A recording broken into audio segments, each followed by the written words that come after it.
안녕하세요. 건강과 행복을 책임지는 건강백서입니다. 오늘은 요즘 슈퍼푸드로 주목받고 있는 비트를 어떻게 하면 올바르게 먹을 수 있는지에 대해 자세히 이야기해 보려고 합니다. 비트는 특유의 붉은 색깔과 땅에서 나는 은은한 단맛으로 많은 사랑을 받고 있는 뿌리 채소인데요. 이 작은 채소에는 우리 몸에 좋은 다양한 영양소가 가득 들어 있습니다. 특히 비트는 혈압을 낮추고 혈관 건강을 개선하며 피로 회복에 도움을 준다고 알려져 있습니다. 하지만 비트를 제대로 먹지 않으면 영양소를 충분히 섭취하지 못하거나 소화가 잘 되지 않을 수 있습니다. 그래서 오늘은 비트를 올바르게 섭취하는 방법과 주의사항을 하나씩 알려드릴게요. 첫 번째, 비트를 섭취하기 전에 꼭 세척하세요.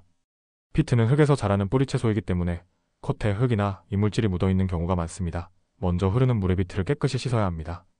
잔여물이 남지 않도록 브러쉬를 사용해 껍질 부분까지 꼼꼼히 문질러 씻어주세요. 혹시 농약이 걱정되신다면 식초물이나 소금물에 10분 정도 담갔다가 헹구는 것도 좋은 방법입니다. 껍질에는 영양소가 많이 들어있으니 가능하면 껍질째 섭취하는 것이 좋지만 흙이 제대로 씻기지 않았거나 껍질 상태가 좋지 않다면 껍질을 얇게 벗겨내고 드시는 것이 더 안전합니다. 두 번째, 생으로 먹을 때와 익혀 먹을 때의 차이를 알아두세요.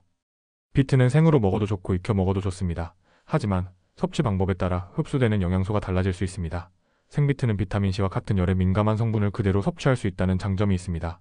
샐러드에 얇게 채를 썰어 넣거나 주스로 갈아 마시는 방법이 가장 흔합니다. 특히 생비트를 주스로 마실 때는 사과나 당근과 함께 갈아 마시면 단맛이 더해져 부담 없이 즐길 수 있습니다. 반면 익힌 비트는 소화가 더 잘 되고 비트에 풍부한 항산화 성분인 베타인과 질산염을 더욱 효과적으로 섭취할 수 있다는 장점이 있습니다. 비트를 익히는 방법은 다양하지만 찌거나 데치는 것이 가장 추천됩니다. 끓는 물에 오랜 시간 삶으면 비트의 수용성 영양소가 물에 녹아버릴 수 있으니 짧은 시간 동안 데치거나 찜기로 찌는 것이 좋습니다. 또 구워 먹는 것도 맛과 영양을 모두 잡는 좋은 방법인데요. 비트를 알루미늄 포일로 감싸 오븐에 구우면 단맛이 더 진해지고 부드러운 식감을 느낄 수 있습니다. 세 번째, 비트를 주스로 마실 때 주의하세요. 비트를 주스로 만들어 마시는 경우 하루 권장량을 지키는 것이 중요합니다. 비트는 질산염이 풍부해 혈압을 낮추고 혈액순환을 개선하는 데 도움이 되지만 과다 섭취하면 오히려 부작용이 생길 수 있습니다. 하루에 생비트 1개 정도의 양이 적당하며 처음 비트를 드시는 분이라면 더 적은 양으로 시작하는 것을 추천드립니다. 또한 비트 주스만 단독으로 마시면 소화기관에 부담이 될 수 있으니 사과나 오렌지 등 다른 과일과 섞어 마시면 맛도 좋고 흡수율도 높아집니다. 네 번째, 비트를 보관하는 방법도 중요합니다. 비트를 신선하게 보관하려면 뿌리와 잎을 따로 분리하는 것이 좋습니다. 잎이 붙어있는 상태로 보관하면 비트 뿌리의 수분이 잎으로 이동해 뿌리가 금방 말라버릴 수 있습니다. 잎은 따로 씻어 냉장 보관하며 23일 이내에 드시는 것이 가장 좋고, 뿌리는 껍질을 씻지 않은 상태로 신문지나 키친타월에 싸서 냉장고에 보관하면 2주 정도 신선함을 유지할 수 있습니다. 만약 장기 보관이 필요하다면 비트를 삶은 뒤 냉동 보관하는 것도 방법입니다. 이 경우 요리할 때 바로 꺼내 사용할 수 있어 편리합니다. 다섯 번째, 비트를 활용한 다양한 레시피를 시도해보세요. 비트는 샐러드, 스프, 주스, 반찬 등 다양한 방식으로 활용할 수 있는 식재료입니다. 대표적인 방법으로는 비트 샐러드가 있는데요. 얇게 썬 생비트에 올리브유, 레몬즙, 소금을 뿌려 간단하게 즐길 수 있습니다.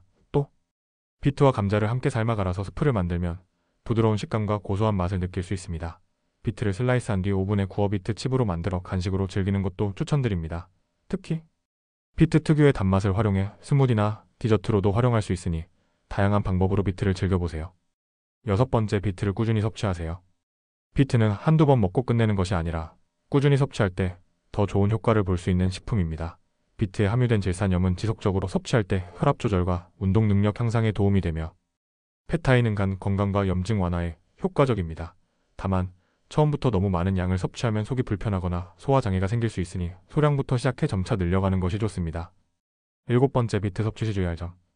비트를 과다 섭취하면 몸에 좋은 성분도 독이 될 수 있습니다.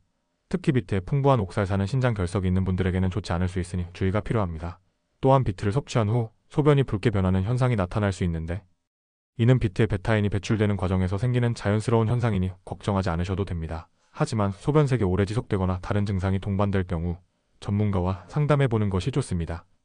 오늘은 이렇게 비트를 올바르게 먹는 방법에 대해 자세히 알아보았습니다. 비트는 우리 몸에 정말 유익한 식품이지만 올바르게 섭취할 때 그 효과를 더욱 극대화할 수 있습니다. 여러분도 오늘부터 비트를 더 건강하고 맛있게 즐겨보세요. 영상이 유익하셨다면 좋아요와 구독 그리고 알림 설정까지 부탁드립니다. 감사합니다.